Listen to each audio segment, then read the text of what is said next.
Hi, this is Sofie with a quick message. I am touring my new show in the UK and Denmark. Starting in October 2016, I will be visiting Newport, Newcastle, Frome, Selby, Wrexham, Leamington Spa, Harlow, Crawley, Aberdeen, Elgin, Lincoln, Aylesbury, Bristol, Brighton, Guildford, Maidenhead, Oxford, Liverpool, London, Copenhagen, Aarhus, Odense and Aalborg. Tickets and more information on sofiehagen.com. I can't wait to see you all there. I'm a feminist, but after I took my niece to Euro Disney, I looked up the requirements to be a Disneyland princess just out of curiosity. I'm too tall. You've got to be 5'7" or under. And that's the only reason I couldn't do it.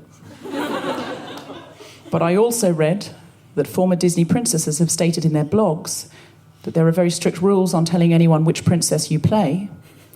You can't even say, Ariel is friends with SpongeBob. And I thought, they've got blogs? This is amazing! And that was the rest of my afternoon.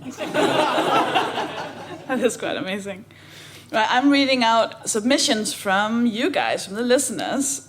I'm a feminist, but last week I wore Spanx and a Wonder Bra for a job interview for a position in a women's political party. I got a compliment on my outfit, but I didn't get the job. Worth it. I'm a feminist, but when I read that Ashton Kutcher said, the male orgasm is actually right there and readily available to learn about because it's actually part of the reproductive cycle, but the female orgasm isn't really talked about in the education system. Part of that creates a place where women aren't empowered around their own sexuality and their own sexual selves, and from a purely entertainment point of view, to create a movie with a female lead that's empowered with her own sexuality is a powerful thing. And if we can give teenage people something to think about from a sex perspective, I would say it would be to open a conversation where women are empowered with their own sexual experiences from an educational level as well as an entertainment level. And I thought, I'd be really okay being in that movie with him. Volunteering to help with sex education, like a hero. Where do I sign? This is also a submission from a listener.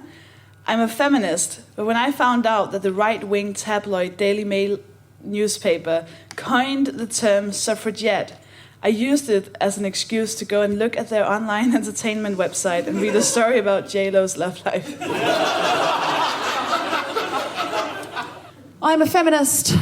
But when I looked in the mirror this morning, second week into the Fringe, I felt like I was tired and my hair looked terrible and I looked old and I hated myself and I knew that this was all very problematic and I couldn't tell Sofie because she would judge me because I meant to feel beautiful all of the time, or at least say that I do, to seduce myself into feeling beautiful, but I didn't. So I went to the hairdresser and made the hairdresser straighten my hair, and the hairdresser straightened my hair, and then I could see more grey hair because it was so straight and perfect.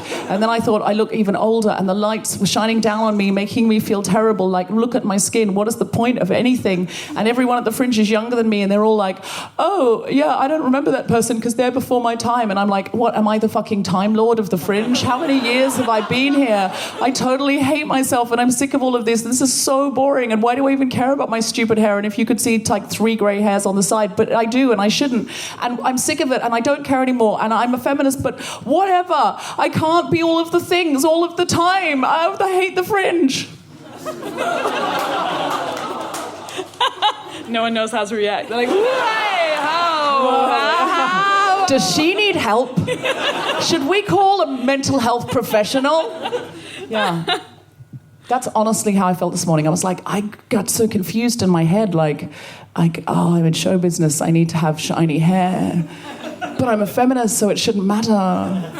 Oh. I'm a feminist, but I want shiny hair. I really do. And I did one last week, which was I'm a feminist, but I would give up 1 vote in 1 election as long as I was in a very safe left-wing seat for Jennifer Aniston's hair.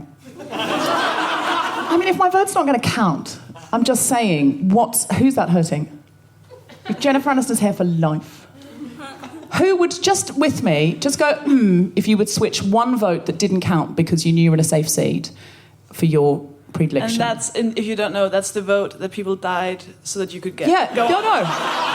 Go on. Yeah. Oh, yeah. A woman died under a horse. Although the suffragettes, she's problematic. Spoiler alert, that a woman, if they haven't seen, fell under a horse. If they haven't seen the movie, If they haven't seen the movie, that's history. Say spoiler alert for history. Spoiler alert, the Allies won World War II. We weren't there. Oh! Wow. Now I don't feel old. We didn't all see it firsthand. I'm going to push you under a horse and claim it's for feminism. I'm a feminist, but I'm perfectly prepared to push you under a moving horse right now. And maybe that's what happened. Maybe she probably pissed off somebody else. Pissed off another suffragette. You bitch. Live from the Gilded Balloon at the Edinburgh Fringe, Spontaneity presents The Guilty Feminist with Sofie Hagen and Deborah Frances-White, and tonight's special guest, Mary Lynn Rajskub, talking about independence. This is The Guilty Feminist, the podcast in which we explore our noble goals as 21st century feminists and the hypocrisies and insecurities which undermine them. So, Sophie, what was your independence challenge? Well, to explain, because this is going to sound like I've just bailed out of a challenge again. I watched a movie, but it's a very long movie, so it was a challenge. I saw the suffragette movie, which I've been feeling guilty about not having seen for so long. Did you or did you not claim it was your favourite movie on a dating site? Yeah. When you had not seen it? Yeah. So that men would know that you were a feminist. Yeah. And cool. And so you watched this movie about how women got their independence. Yes. And I cried a lot because it was so sad. But also, I kept being like, I really hope they'll get the vote. I was like, oh yeah, history. Okay, get it. Because it was really good, but there was a scene, and I don't think this is a spoiler alert, because it happens right in the beginning, where I think the man finds out that her husband, finds out that she's a suffragette, and then like throws her out and keeps the child, and then like gives their child away to someone, and that's the thing you could do. Like he would have the right over and she would just in the street, and that what. Yeah, that women did not have financial independence. They couldn't inherit money. Women of a certain social class weren't allowed to work. Thank you for using better words to say what I just tried to say with sounds. No, but and they didn't have the votes. They couldn't influence any of those laws. So the vote was so important, and you should never, ever give yours away, no matter how insignificant, for Jennifer Aniston's hair. You should not do that. You should not do that. I have massive independence/dependence issues where I don't want to be dependent on anyone. Like, I have strained my back and everything just by carrying stuff I can't carry. Even though there were people going, I can help you. I'd be like, no, I can do it myself. That's why no one asks me to help them move. Because I'll be like, we can do this. They're like, no, we can just ask more people. I'm like, no. Do you not want to be an independent woman? And they're like, I just don't want to. You do have that. You do have that. I've offered to carry your bag before, and you've been like, no. Yeah, I get really upset. Yeah. No. I can do everything myself. Do you think I'm weak? It's a problem. Well, my challenge was, okay, I'm going to put this as delicately as possible. We're friends right here. Could you just lean in a bit? Yeah. Okay, so here's the thing, gang. And I asked him if it was all right to say this, and he said it was. I earn more than my husband. I said to him, like, are you okay with that? And he was like, of course, why would I not be? That's a fact. And I was like, well, some men might find that, like, difficult or emasculating or something like that, and I know there are some men that do. And he said, oh, God, no. He said, I'd be happy for you to make all the money and I could just hang out at home in my bathrobe. I was like, when can that happen? But here's the thing. So I earn more, but I don't really care what happens to that money. I'm not really interested in our finances. This is so embarrassing. None of this can stay in the edit. I just find it boring. Like anything like direct debits, which account the mortgage payment comes out of, which account this comes out of, how we're going to pay for this or that. I'm just like, I'll earn a bunch of money and then you manage it, and then everyone's happy, because I just don't care. And I know this is bad, and I'm aware all of the time. I'm an independent woman, and frankly, he could have a heavy online poker habit, as far as I know. He could have gambled all my money away. I honestly wouldn't know, and I know that's really bad. So I thought, right, I made a New Year's resolution to be more interested in our finances. And Tom was like, I'm really happy about that. I really think you should just sit down with me once a month and look at where we are and what our spreadsheets are.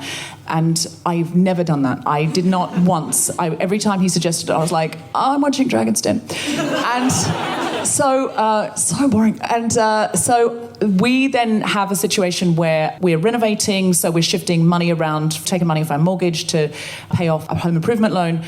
And legally, I had to go and sit in front of a lawyer, and she had to explain my financial situation for me. And Tom was not legally allowed to be there in case he was coercing me to take money off my mortgage and pay off a loan that happened to have just been in his name. And this is because of a landmark case in which, like, a guy had all these gambling debts or something and took money off the mortgage and paid it, and then they split up. And she was like, what? No, this is no. And so since that time, you have to, if your spouse is taking money off your mortgage, it has to be explained. So I had to sit there in front of a legal professional while she explained in so much mind-numbing detail what the story was. She kept like asking me questions, and I'd be like, and she'd be like, what do you mean that wasn't a yes/no question? And I'd be like, oh yeah, sorry, no, say it again, I'm really going to try and listen this time. So here's the thing. I have decided, one thing I've done is I've got my own bank account, because my friend, I've got a very close friend who I adore, and she at her work always had what she called, she's Australian, and she called it a Go Get Fucked Fund. And the Go Get Fucked Fund was because she was working in a high pressure, high finance job, and it was so that every single day she was there, no matter how hard it was, whether it was 120 hours a week, she was sleeping under a desk, she said, I was there because I wanted to be. She said a lot of people had these, the commitments were such that they had to keep doing it. And she said, every single day I wanted to know that I could turn around and say, go get fucked, and walk out the door. And I had enough money to last me for a little while. Now, I'm obviously talking about a middle-class person who has access to those kind of funds, but has still made the choice to, put those and be independent. I know there's a lot of women listening to this who just don't have, and men who don't have those funds. But it really did make me think, if I am in a fortunate enough position to be able to earn some money, then I should absolutely have some money of my own. And I've talked to some female friends of mine whose marriages have gone wrong or whatever, and they've said you must have, even if it's £1.50 for the bus to get out of town, you have yourself a Go Get Fucked Fund. And so I've created a Go Get Fucked Fund. That's what I've done. Isn't that the plot of Suffragette 2?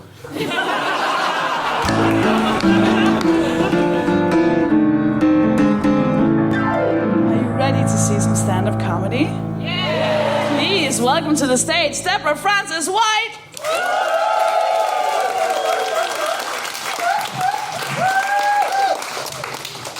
So I was a single independent woman for quite a long time, I'll have you know. Single independent, moved out of home, never asked my parents for money, got a car, drove that car for many years, pootled around alone, always got myself out of trouble, always single, independent. And then I got a boyfriend, and that boyfriend and I decided to go on a romantic trip to France.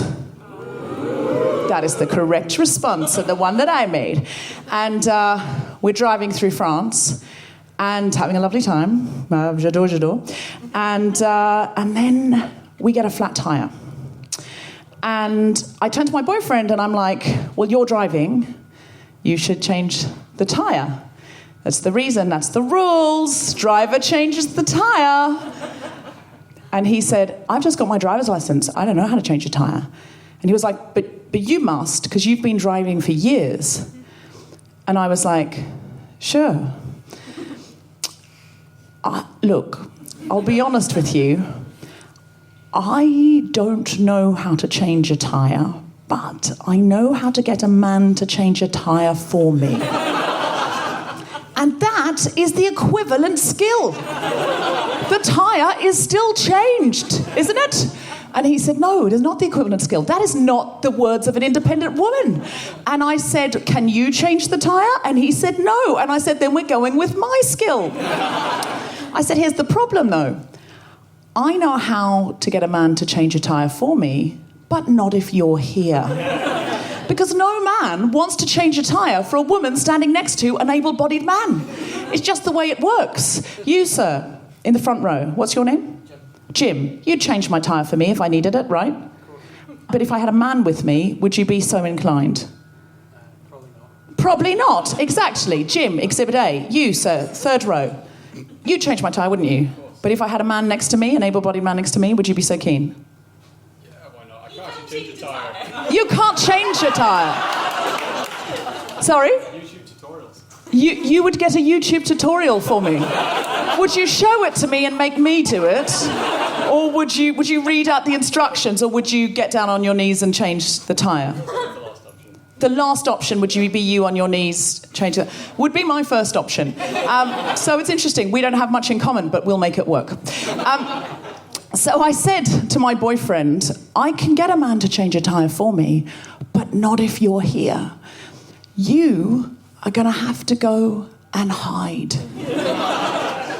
Just go. And he was like, what? I was like, just go. Just leave the seat. Just get away from this car as quickly as you can. Go away and hide and text me your location. And then I stood outside of the car on this French road on my own going, oh là là, mon Dieu, quel dommage. Until a Frenchman stopped and went, oof. And I said, monsieur, ma voiture est malade. Il ne marche pas. And he went, pas de problème. And he got down on his knees with no YouTube tutorial, because they hadn't been invented yet, nor had YouTube, nor had you, sir.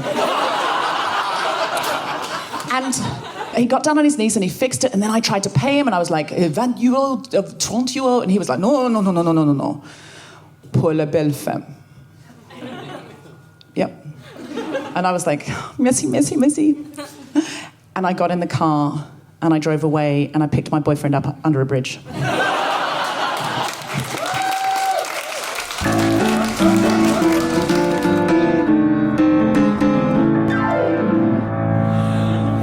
That story had been so less sexy if you'd been in Germany. Entschuldigung, mein Automobil.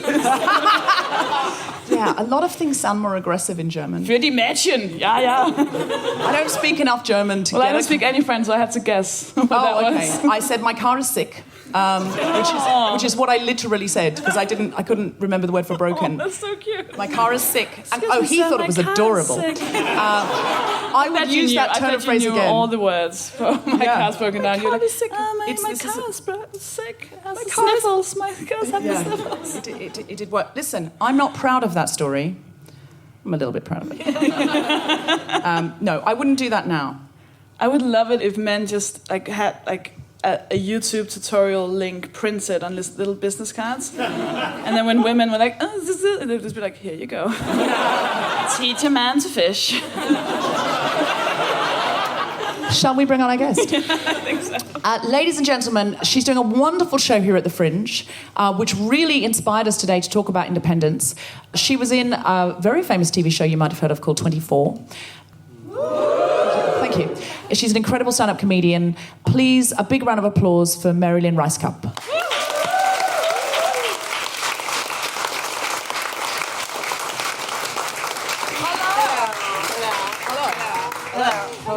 Hello. Thanks for having me. Are you enjoying Scotland? I thought you were going to say, am I enjoying you? Yes, I am. Well, that too. Are you enjoying Scotland or us? You guys better than Scotland. More than Scotland? As a whole, yeah. Yeah. How do you feel about the bagpipes every morning? Scotland is a very male country. A very male country? No, that was really abstract right out of the gate. Let's get real. No, I'm enjoying it here. It's a beautiful, lovely place. What about that weather? Hey, today's accessible. Not so bad. Accessible. Yeah, that was a very accessible comment. Thank you. Do you know what? This has been the sunniest Fringe I can remember, and I'm the Time Lord of the Fringe. And your son arrived today. Yes. And he's 8 years old? He's 8 years old. He just turned 8. And he's turned up for a sunny day in Scotland. Yes. I'm so happy for you. So, in terms of independence, you're from the land of independence, the land of the free. Yes. We're headed didn't think you were going to go there with that. No, I You went wasn't- broad again. That was Yeah, like calling Scotland very super male. broad. You went Yeah. really broad. So you started out, you were in Hollywood, and you were doing stand-up comedy, and then you started acting. And I think that's a really interesting one, because comedy is such an independent beast. It's such an amazing profession for women, because nobody tells you where to go, no one tells you what to do. You just get out there, and as long as you've got a microphone and an audience, you can do your job. Acting feels very infantilizing to me, because somebody rings you up and goes, stand there, say that, and then someone will tell you whether you're allowed to work or not. Do you know what I mean? And so I wish I had some of that now at the Fringe. You know? What, someone telling you where to go? Yeah. I Someone know. driving me in a golf cart. I just have my outfit on and I don't have to walk there in the rain. Well, that's the thing. With like doing a show like 24, presumably you get a trailer. And Do you? Have you seen backstage at my venue? You were there the other night. Oh, It's just yeah. like, I mean, everyone's It's just- really nice all the time. But it's just cardboard boxes and it smells of urine. Yes, thank you.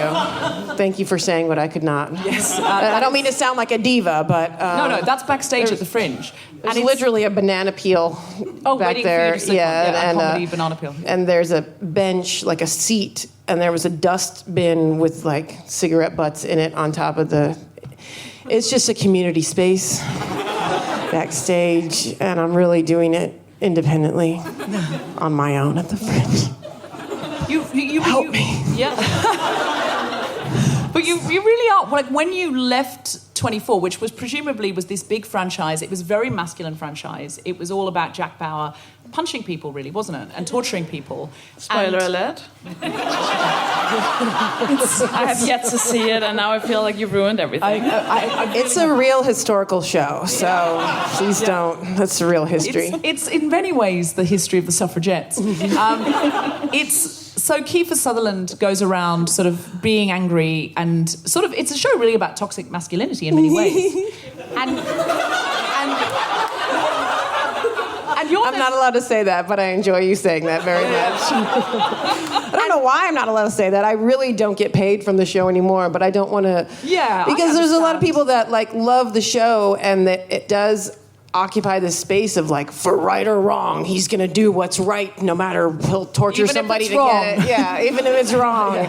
he'll kill somebody for the betterment of the. whatever. And then you start going, what is this better for? Who is this better for? He's killed so many people now.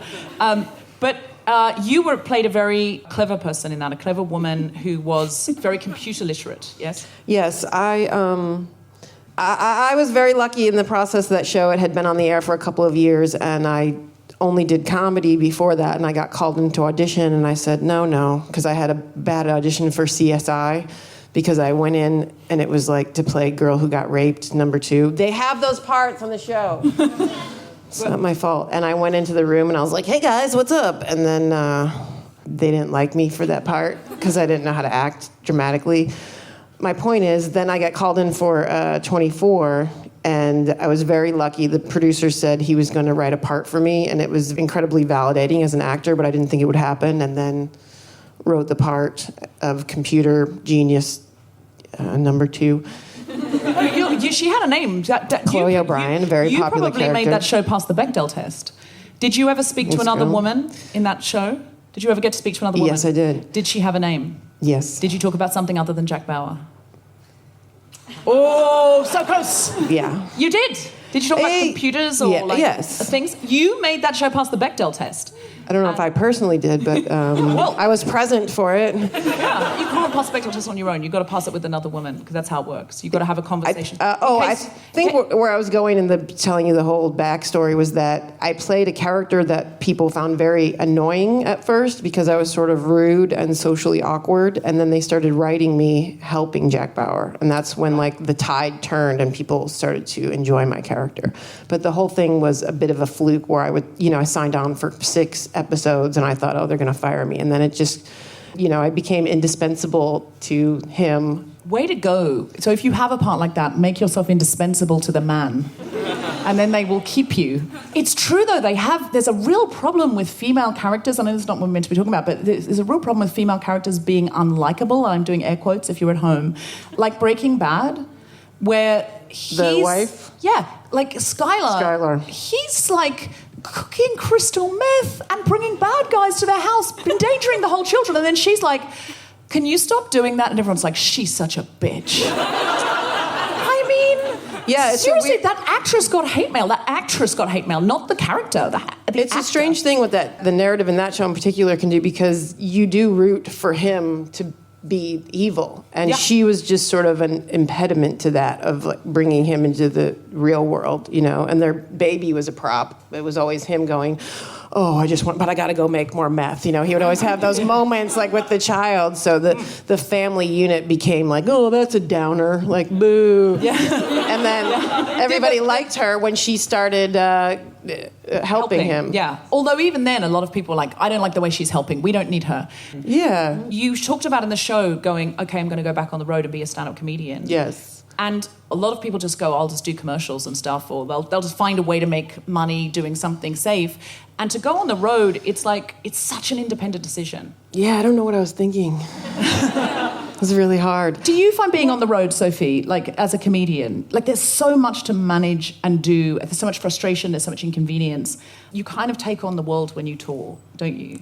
I was trying to imagine being offered something like that, where I guess you'll know for a certain amount of time, like you know for the next like 6 months at a time, or maybe a year at a time, right. That's what you're going to be doing. Right. And that terrifies me. Really? Even if that sound, like you might feel like financially safe for a while, the thought of knowing exactly what you're going to be doing every single day for the next 6 months, that sounds terrifying. What do you prefer in terms of work? Do you prefer being on the road, being like, I guess, independent or financially? I mean, it's kind of both things at once for me. And now that you're speaking to me 1 week before the Fringe is over, there's a part of me that's like, I just want a regular job. Because I've been on the road in the US for a few years. But, you know, on the other hand, you know, in all honesty, going on the road, there's nothing like being able to stand on a stage and say what you want to say. And for me, it's very exploratory because I'm sort of finding an aggression. Because when I first started doing stand-up, I would get really caught up in the audience and go like, oh, so what do you think? And there's a certain amount of that, like, yeah, what do you got? And if, you know, I'm like, oh, what did you do today? And then I had to sort of learn that I needed to take control of the room and also find my own voice and what I wanted to say. That's why I really want more women to do stand-up comedy. You have to own the room, you have to form your opinions, you have to throw your opinions down, you can't go, or whatever you think. I think it's such an empowering thing. I kind of want to run workshops for women to do stand-up comedy, even if they don't really want to do it, you know. I want to marshal them. We need camps for women. I don't think they need to come and do some fucking stand-up. I mean, even if they don't want to do it really on stage, just to come for a weekend workshop and do it in front of a small audience, even just doing it once or twice, I think could really be empowering. And as a job, as a career, you absolutely make your own work, you create your own shows, you create your own gigs, you are totally in charge of your career. You make no money, don't get me wrong. But do you know what I mean? Yeah, I think that's It's also interesting to find that voice that takes control without being completely dominant in a way that a man would. Not to generalize all men, there's all different kinds of ways. But in general, I mean, I hate to admit this, but oftentimes if a woman takes the stage as a stand-up, I do have that inward, like, there is still a bit of pause of like, okay, what's she going to do? Because it's a different approach and you have to find your way of doing it. Did you get that feeling when I stood up to do my bit about the car? I was really nervous for you. You feeling like, no, not at all. She's not going to get through this. Oh, God, somebody help her. No, I'm talking about your basic... I found 2 men in the room to help me, actually, and they did brilliantly. They really did. Yeah. No, this is the show that turns everything upside down, and I appreciate that. That's why you guys are my favorite part of Scotland. Oh. But I'm saying when you walk into a comedy club and it's those kinds of lineups where it's one woman per 9 men that are on the show, that's really tricky because it's a tempo change. It's different. It's just not what the audience is expecting. You interrupt the routine. Right. And therefore, the energy in the room can change. And some women learn to deal with that by being like the guys and falling into the same patterns. And some do it by going, I'm going to be different in some significant ways. My voice will be higher. I have breasts. Some of my opinions may be through a slightly different viewfinder, and you're going to come with me on that. You are really good with the words. Remember earlier? I did a gig in America where the first 8 acts, if not more than that, were these like men doing stuff about men and women. And there's a lot of stuff about women and what women were like, blah, blah, blah. There's a lot of sexist stuff. And then a woman came on stage, and there kind of was that feeling of like, oh, but we've just been talking about you. You know, it felt like, like not. I won't say shame because I don't think the people laughing at that stuff felt shame. empathy, but there was like a feeling of if when you're a child and you have friends over and you're just being children, and then your mom comes in and you're like, oh God, oh, she would not approve of this. And that's kind of the feeling I got from it. And I think that makes a lot of it. They're kind of confronted with the things they've just laughed at, and they're like, oh shit. Have you ever been on tour with guys and felt like that mom role has been imposed upon you? That it's like, oh, you're going to be not cool with this. Yeah, I think I managed to find a way of turning that around and making it so that they felt like they had to be cool with me being a nag. So I'd go, that's clever. That's like a what kind of maneuver is that? What kind of feminist maneuver? It's like a feminist piece of martial arts. Well, kind of going, you want to go to the strip club? And then going, no, I don't want to support anything that exploits women. And then they'd be like, oh, okay, you're nagging. And then be, now you're getting really uptight about me having expressed an opinion.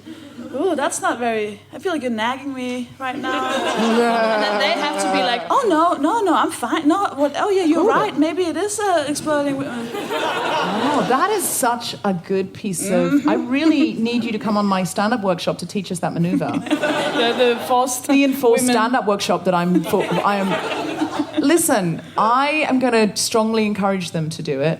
And if some of them find themselves corralled into the general area, then that's a great way to begin it. Do you guys have like fantasies about just being like, I guess, independent in the most extreme form of just disappearing, like going away, leaving everything, like almost vanishing? Have you ever had that fantasy? Yeah, that's what happened when I came to the Fringe Festival. That's exactly what happened. You just left a note on the kitchen counter for your husband that just said, go on to the Fringe. Yeah. I'm not telling you which one. You're going to have to find it. Yes, I think I have had that. But I think because I moved from Australia to Britain when I was young, I effectively did that. I effectively reinvented myself. I'm basically Muriel from Muriel's Wedding. I've reinvented myself significantly. And I think that was one of the ways that I got independence from my parents, from a very dominating religion. I just basically left town. And then I did it again. I left America to come to Britain. I went Australia, London, America, London. And a few times I've just walked out of my life like that. I've actually done it. And it's so refreshing. You just arrive in a new city and you can just be anyone you want, guys. You can just say, I'm a stand-up comedian. People believe you. You sound like you're... Seriously. You sound like you're about to go into like a musical number. You can be anyone you want, guys. I have a feeling. It's lonely on the Witness relocation program. The city at night. The city at night. Whispers in the alley. Is everything all right? Is she a stripper? Or does she do comedy? Should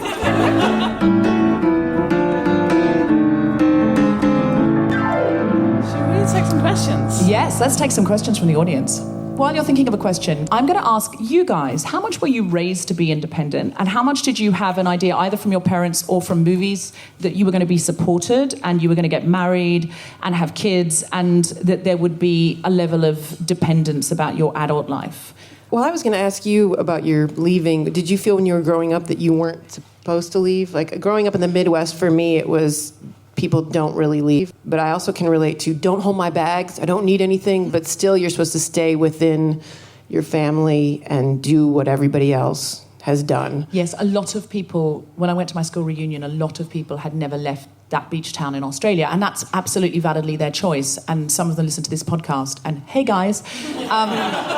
But it fascinates me because I just go, I feel like I was raised with an idea that women were dependent on men ultimately. And I just never had that picture in my head. I never imagined getting married and having children once. I always imagined going to university, and I don't know why. I had the exact opposite. My mom was... my mom's a single mother with a big S and M. No. Not like... It just means she's a really, like... Oh, a big S for single and a big M for mother. Yeah, it took me ages. No, with a big S&M dungeon. And I'm telling you, when you're raised by a dominatrix, you learn independence, people. I heard that. You take orders from nobody. She would would work in the family business to stay. Well, she would say the sentence, well, men leave, so you have to be able to do everything yourself, because when you become a single mother... that's how she, you have to be able to screw in a light bulb or put whatever duvet covers on your duvet, like all those things, because she was like, never, ever, ever assume that anyone is going to be there to help you, because one day you might be a single mother, and then you have to be able to do these things. Wow, yeah.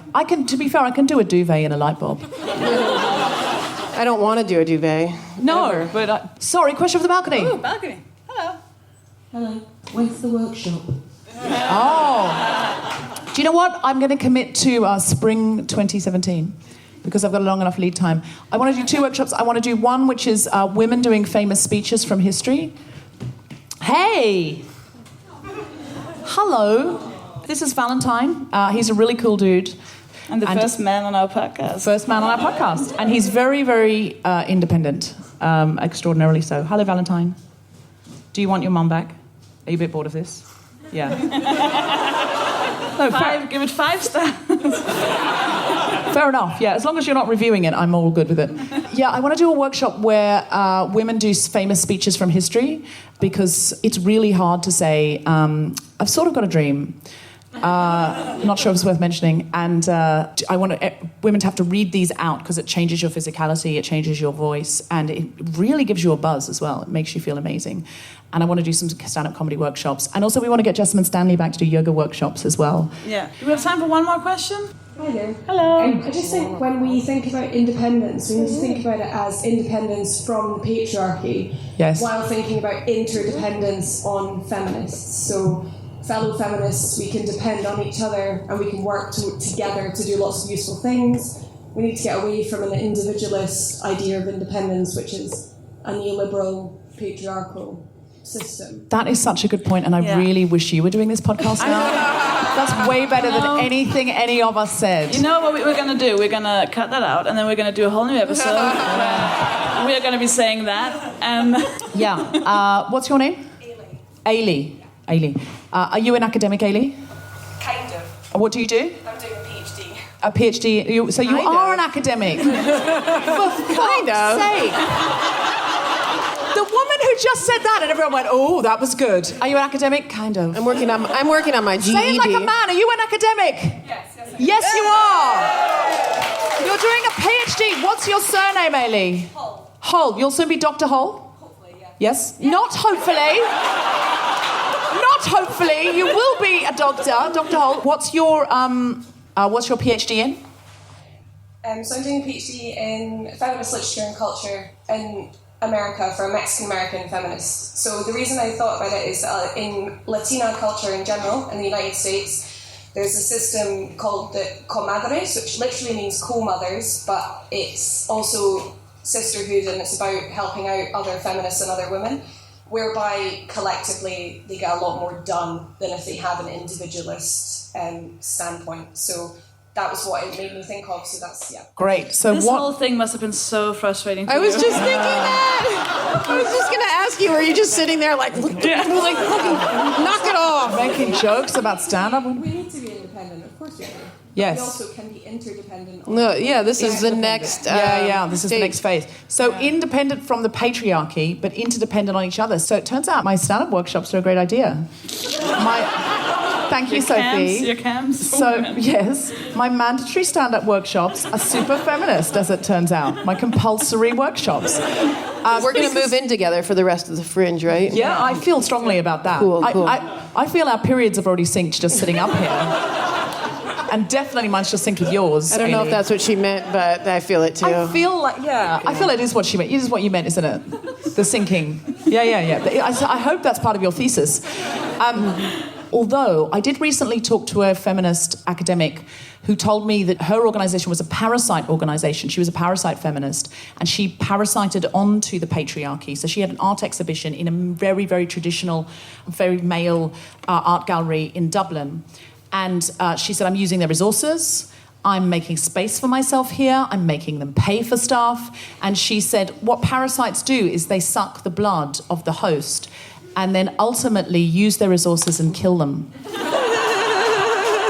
I was like, I like a parasite feminism.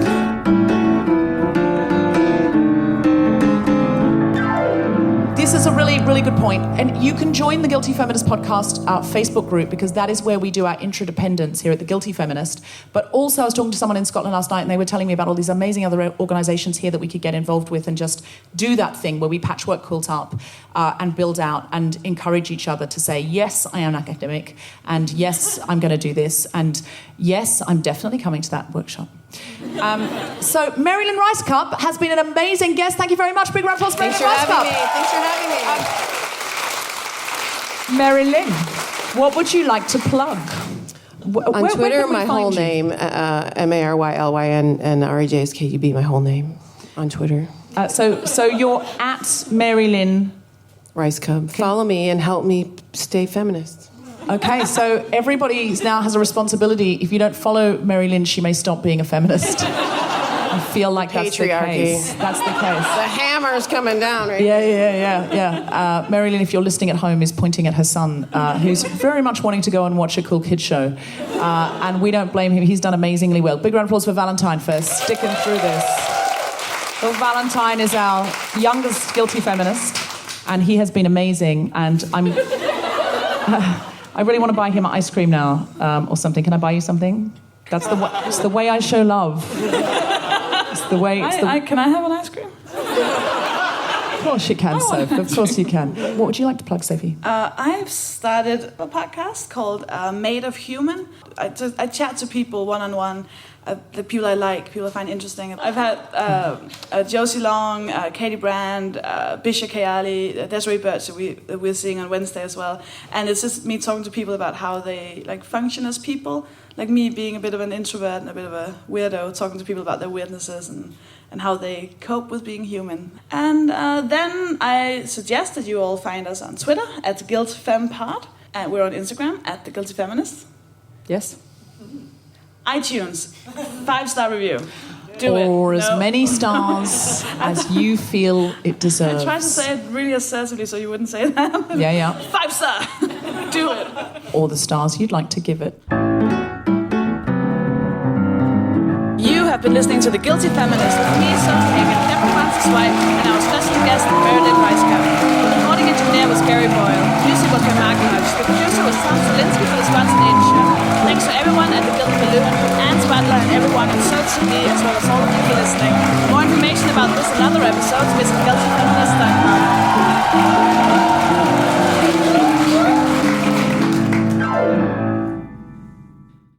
And we have t-shirts that we're selling in the the box office? Box office. Not on the internet yet. Exclusive. So take a picture of yourself, tweet it, and make everyone else jealous. Because we want feminism to be interdependent and not... That's what we've always said. Interdependence is what we said the whole time. There'll be a new t-shirt with that, what she said as the slogan. Independence from the patriarchy, but interdependence on other feminists. Like a fun slogan. Maybe half of it'll be on the back.